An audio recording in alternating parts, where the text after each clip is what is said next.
야고보서 1장 13절에서 18절까지의 말씀을 제가 대표로 봉독합니다. 사람이 시험을 받을 때에 내가 하나님께 시험을 받는다 하지 말지니 하나님은 악에게 시험을 받지도 아니하시고 친히 아무도 시험하지 아니하시느니라. 오직 각 사람이 시험을 받는 것은 자기 욕심에 끌려 미혹됨이니 욕심이 잉태한즉 죄를 낳고 죄가 장성한즉 사망을 낳느니라. 내 사랑하는 형제들아, 속지 말라. 온갖 좋은 은사와 온전한 선물이 다 위로부터 빛들의 아버지께로부터 내려오나니 그는 변함도 없으시고 회전하는 그림자도 없으시니라. 그가 그 피조물 중에 우리로 한 첫 열매가 되게 하시려고 자기의 뜻을 따라 진리의 말씀으로 우리를 낳으셨느니라. 아멘. 이 시간에는 시험은 어디서 오는가라는 제목으로 함께 은혜를 나누고자 합니다. 우리는 지난주 낮예배 시간에 시험을 기뻐하는 믿음이라는 제목으로 시련이라는 시험의 종류 중에서 테스트에 가까운 어떤 트라이얼, 그 시련이라는 시험을 우리가 다가올 때 그것을 기뻐할 수 있는 이유를 살펴보았습니다. 그것은 그 시련이 우리를 연단하고 인내의 열매를 맺게 해서 우리를 결국 예수 그리스도의 그 분량에 이르도록 성장시켜주고 하나님의 형상을 회복해가고, 그래서 하나님 나라 시민에 합당한 모습으로 세워져서 결국은 우리는 하나님께서 약속하신 그 생명의 면류관을 얻게 되기 때문에, 그 결국이 정해져 있기 때문에 시험을 피할 것이 아니라, 물론 그 자체는 힘들지만 우리는 기쁨으로 받아들일 수 있어야 된다라고 얘기했습니다. 즉 우리는 시험의 목적과 결론을 알고 있기 때문에 우리는 시험을 기뻐할 수 있는 것이죠. 그러므로 믿음이 좋은 사람은 시험이 없는 사람이 아니라 시험을 당했을 때 도리어 기뻐하는 사람입니다. 성도의 뛰어남은 성숙함은 고난이 없는 데 있지 않고 오히려 고난을 기쁨으로 받아들일 수 있는가에 있는 것이죠. 성도는 여러 가지 시련으로 인해서 힘들고 아프고 고통스럽고 그럴 때가 있습니다. 그럴 때도 그것이 마침내 결국은 가져올 그 결과를 소망하면서 바라보면서 온전히 기쁘게 여길 수 있으면 참다운 성도이죠. 고난과 환난과 병듦과 가난과 멸시와 천대 등 믿음의 시련은 결코 그 자체가 기쁜 것은 아닙니다. 그러나 이 모든 시련들을 믿음으로 감당했을 때는 그때 주어지는 놀라운 결과들을 우리는 말씀을 통해서, 하나님의 약속을 통해서 잘 알고 있습니다. 그렇기 때문에 인내할 수 있고, 우리는 또 시험 왔네? 그럼 나 한층 더 성장해 있겠네? 이 시험이 지나간 다음에는 그렇게 기대할 수 있고 기뻐할 수 있는 것이죠. 그렇다면 우리를 연단시키는 그 시험은 어디서 오는가입니다. 하나님으로부터 오는 것일까요? 그러나 오늘 말씀을 우리가 13절 말씀 읽으면 하나님은 악에게 시험을 받지도 않으시고 또 친히 아무도 시험하지 않으신다라고 말씀하십니다. 그런데 우리가 알기로는 하나님은 욥을 시험하실 때 어땠습니까? 사탄이 그 욥을 시험하도록 허락하시죠. 그리고 또 아무에게도 시험을 받지 않으신다고 했는데 예수님은 어떻습니까? 예수님은 공생애를 시작하시기 전에 광야에서 40일 금식기도 하시고 그때 사탄에게 시험을 받으시죠. 이것은 어떻게 이해해야 합니까? 그러나 오늘 본문 14절 말씀은 우리가 받는 시험은 분명히 자기 욕심에 끌려 미혹된다. 즉 자기 욕심으로부터 오는 것이라고 야고보는 말씀하고 있습니다. 그렇다면 야고보가 왜 시험의 출처를 우리 각자의 욕심으로 보는지 오늘 본문 말씀을 통해서 살펴보고자 합니다. 사실 여기서 의미하는 것은 그 시험은 그 악한 의도로 하는 시험을 아마 하나님께서는 허락지 않으신다라는 그런 의미이긴 합니다.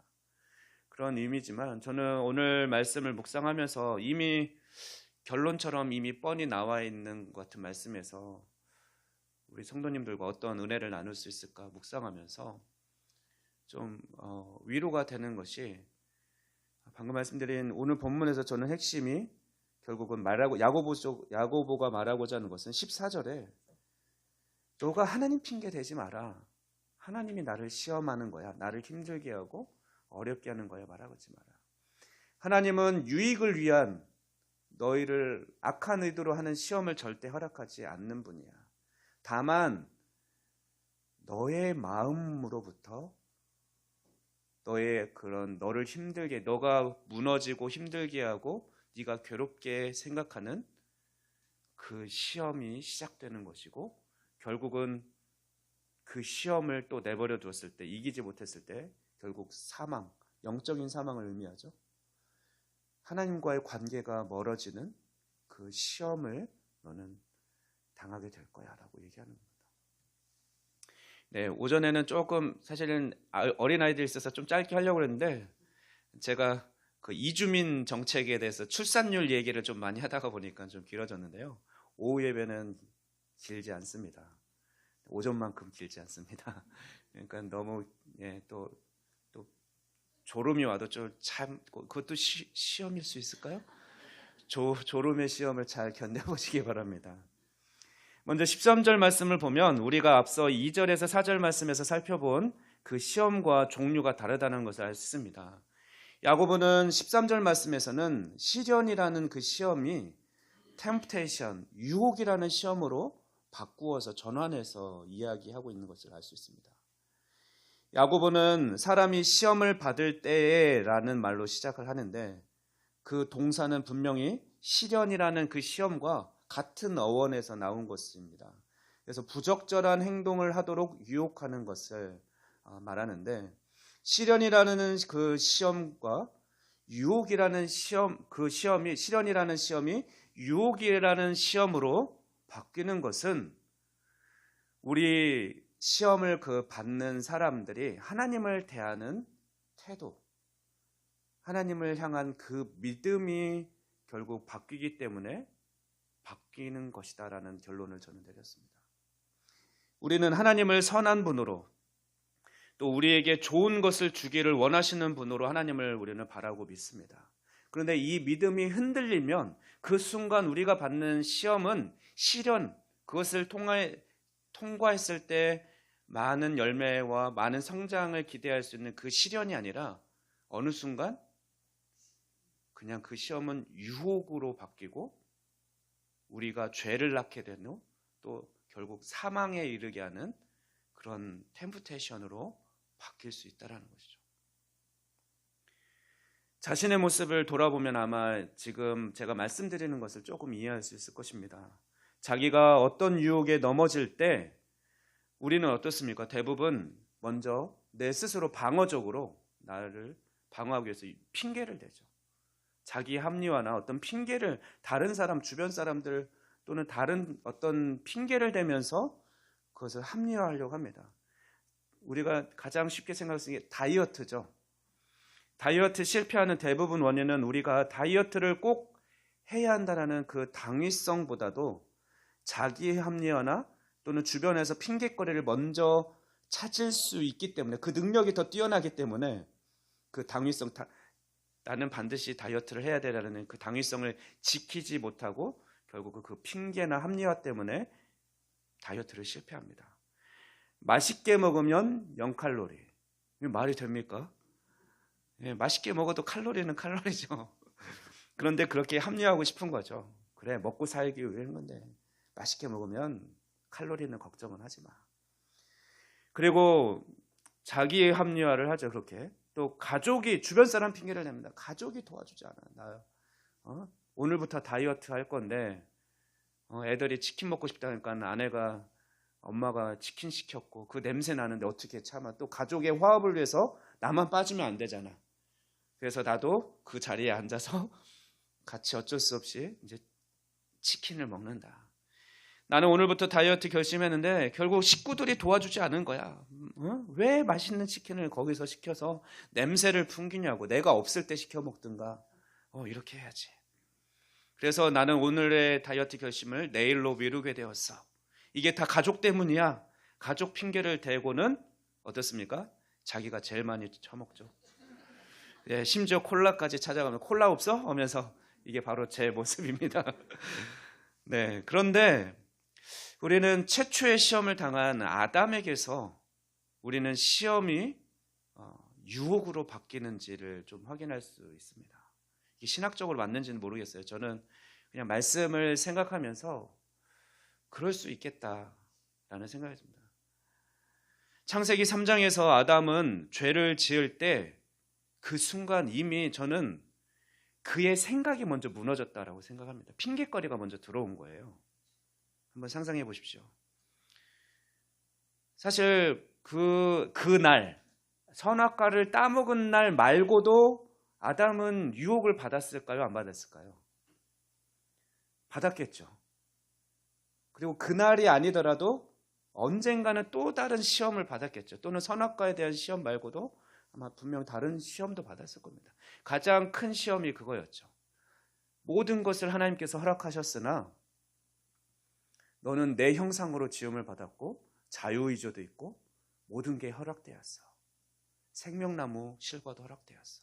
하지만 선악을 알게 하는 이 나무 열매만큼은 먹지 마. 그런데 그러면 아담은 그 열매를 볼 때마다 궁금한데 호기심이 있잖아요.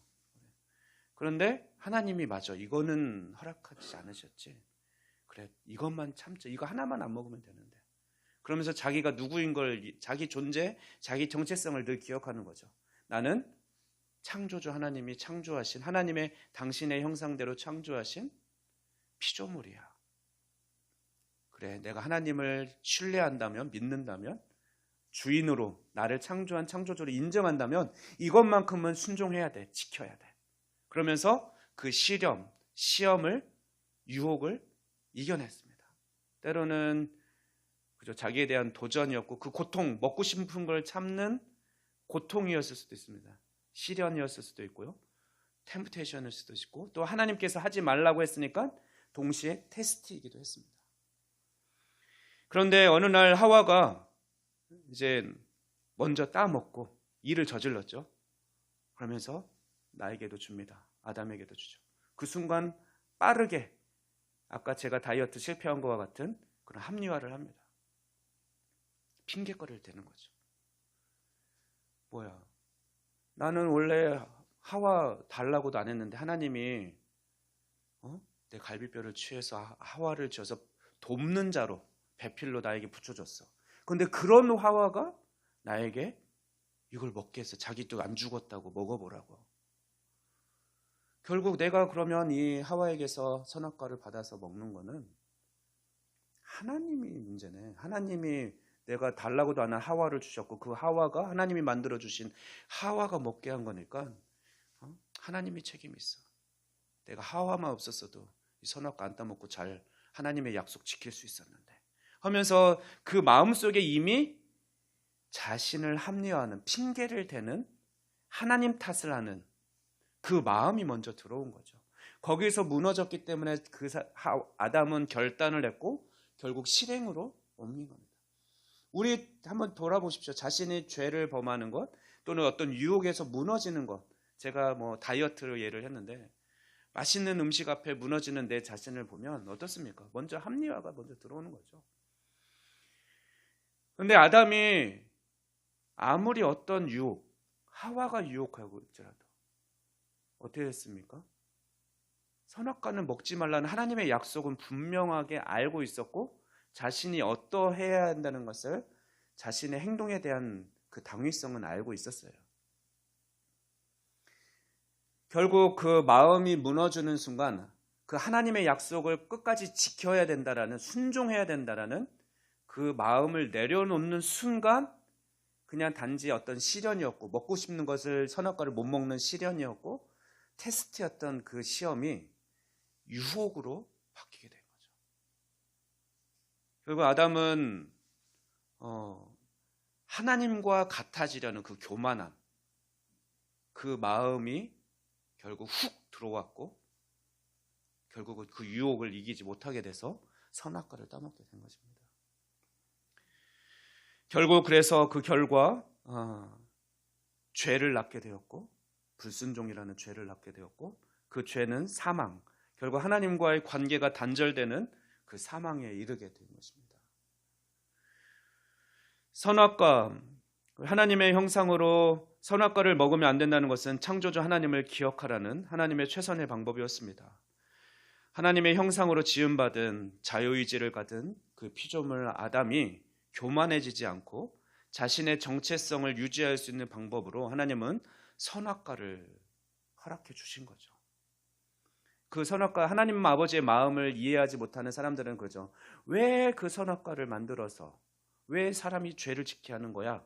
라고 했지만 사실 선악과 말고도 사실 아담은 죄를 짓자면 그죠? 이 불순종이라는 마음이 더 들어올 수도 있었지만 그나마 그 자신의 정체성, 피조물이라는 정체성을 유지할 수 있었던 눈에 보이는 선악과가 있었기 때문에 오히려 더 잘 지킬 수 있었고, 그런 의미에서 선악과는 하나님께서 창조의 완성으로 허락하신 오히려 좋은 선물이었던 것입니다.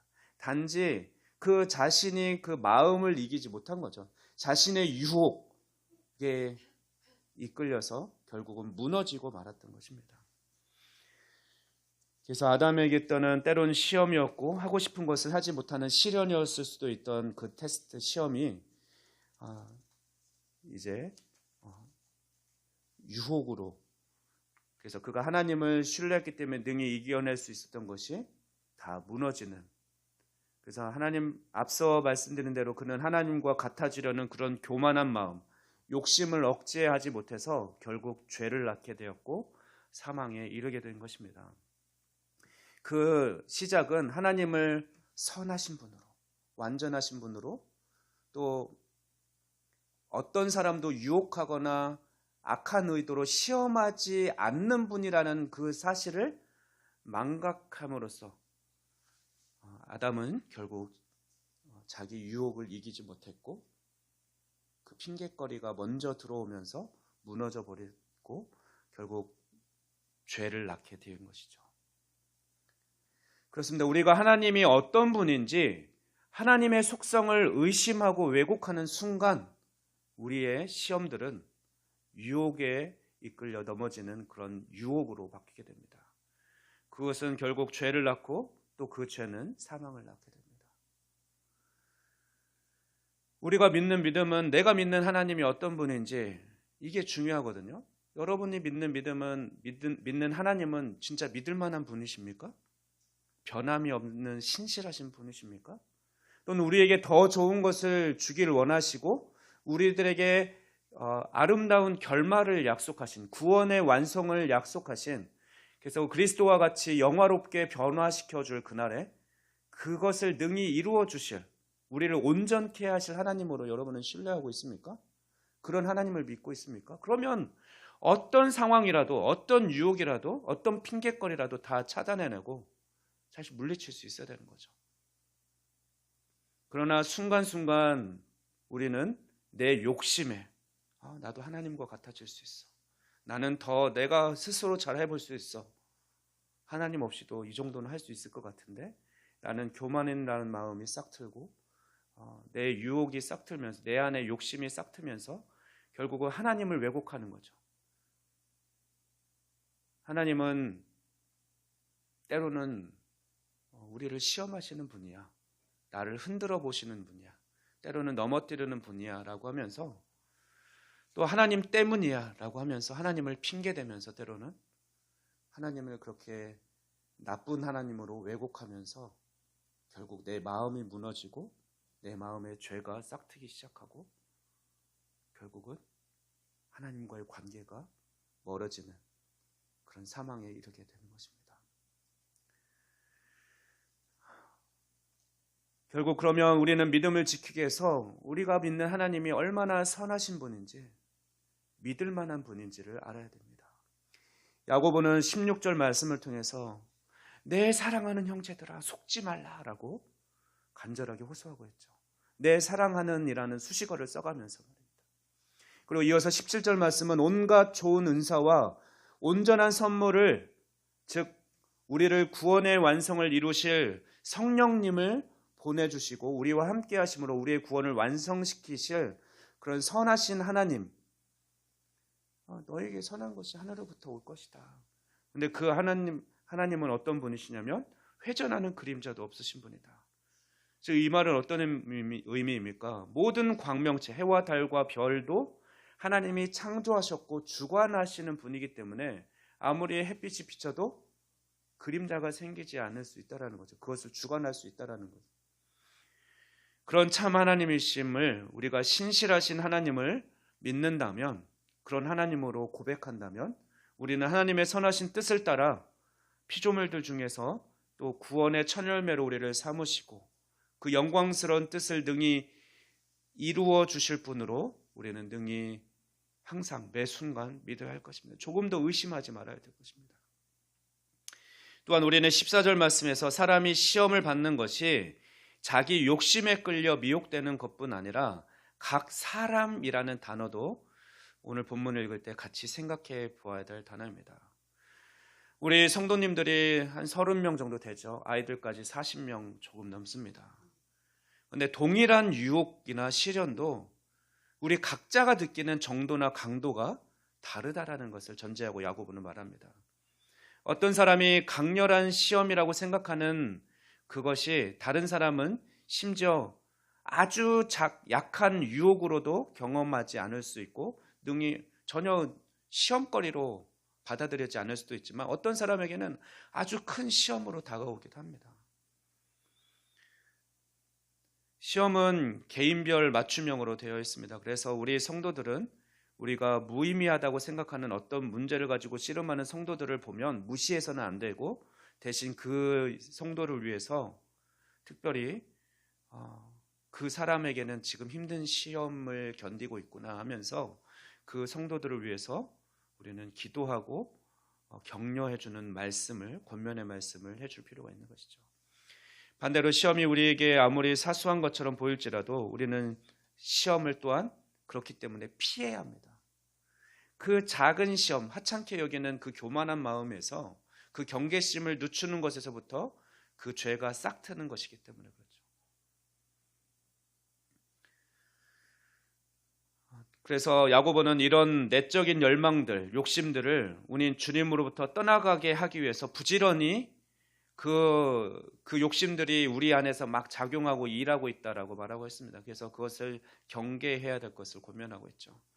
우리는 믿음을 지키기 위해서 우리를 병들게 하는 그 작은 유혹, 하찮아 보이는 그 유혹들, 작은 욕심들조차도 계속해서 부단히 내려놓는 연습을 해야 하는 것이죠. 특히 가장 큰 유혹이 아마 그저 재물, 돈에 대한 유혹이 제일 클 겁니다. 남들보다 더 많이 갖고 더 안정적인, 많이 축적해서 더 안정적인 좀 경제적인 수준에 도달하고 싶고, 저도 그런 유혹이 있습니다. 그래서 어떻게 투자를 할까, 어떻게 재정을 관리할까. 핑계는 그렇게 하죠. 하나님의 선한 청지기로서 하나님께서 맡겨주신 재물을 잘 관리해야 돼. 이런 선한 의도를 앞세우지만 어느새 하다 보면 때로는 그저 무리한 투자들을 하기도 하고 욕심이 앞서니까 그런 내 모습을 보면서 내가 부족한 것이 사실 없는데 무슨 영화를 위해서 무슨 욕심으로 이렇게 살고 있지? 때로는 또 돌아보기도 하고 그렇습니다. 이제 말씀을 정리합니다. 우리가 분명히 오늘 본문과 함께 시험을 생각할 때 꼭 기억할 것은 바울이 말했던 고린도전서 10장 13절 말씀입니다. 사람이 감당할 시험 밖에는 너희가 당한 것이 없나니 오직 하나님은 미쁘사 믿을만 하사 너희가 감당하지 못할 시험 당함을 허락하지 않으시고 시험 당할 즈음에 또한 피할 길을 내사 너희로 능히 감당하게 하시느니라. 바울은 하나님이 우리가 죄에 함몰될 것 같은 압력을 받을 때 그것을 견딜 수 있도록, 능히 견딜 수 있도록 힘을 주신다라고, 나아갈 길을 제공해 주신다라고 그렇게 약속하셨다라고 말씀하고 있습니다. 위로하고 있습니다. 또한 우리는 예레미야 17장 9절 경고의 말씀도 기억할 것입니다. 만물보다 심히 부패하고 거짓된 것은 마음이다라는 그 말을 기억하면서 항상 늘 하나님께서 또 빌립보서에서 또 바울은 그렇게 얘기했죠. 기도에 대해서 말씀하면서 하나님께서 우리가 기도할 때 우리가 구하는 걸 주시는 게 아니라 너희 마음과 생각을 지켜주시는다. 우리는 늘 하나님께서 우리의 마음과 생각을 지켜주실 것을 간구해야 할 것입니다. 결국 중요한 것은 나이고 내 안의 마음들, 욕심들, 내 마음입니다. 그렇다면 이 세상의 변화는 반대로 우리가 생각할 수 있는 것은 나의 변화로부터 시작되는 것이죠. 내가 변하지 않으면 아무것도 달라지지 않습니다. 우리는 이런 핑계 저런 핑계를 대보지만 그것은 결국 구차한 자기 변명에 지나지 않습니다. 회전하는 그림자도 없으신 신실하신 하나님께서 우리를 첫 열매로 부르셨고 나의 구원을 완성해 주시고 나의 결국을 이루어 주실 것을 신뢰한다면 우리에게 다가오는 많은 유혹들, 내 안에서 시작되는 내 안의 욕심으로부터 시작되는 수많은 핑계거리를 앞장 세워가지고 파고드는 그 유혹들을 우리는 물리칠 수 있는 것이죠. 모든 시험은 나로부터 시작되는 것을 잊지 않고 마음과 믿음을 지켜서 날마다 승리하는 삶을 살아가기를 주님의 이름으로 축원합니다. 기도하겠습니다. 온 세상의 구주가 되시며 승리하신 주님을 찬양합니다. 모든 연약함을 채울하신 주님께서 우리의 위로자가 되시며 우리의 중보자가 되심을 믿고 감사드립니다. 또한 우리에게 감당할 시험만을 허락하시며 우리에게 더 좋은 것을 주기 원하시는 하나님을 신뢰합니다. 우리가 무엇보다 우리의 마음을 지키게 하시고 선하신 하나님을 믿는 그 믿음이 흔들리지 않도록 우리에게 견고한 믿음을 주셔서 우리가 나를 이기고 세상을 이기는 승리자로 살아가게 하옵소서. 우리에게 주신 가장 좋은 성령님을 의지합니다. 우리의 연약함을 도와주시고 우리의 걸음걸음을 성령님 선하게 인도하여 주시옵소서. 우리에게 성령님을 보내주심을 감사드리며 이 모든 말씀 우리 주 예수 그리스도의 이름으로 기도하옵나이다.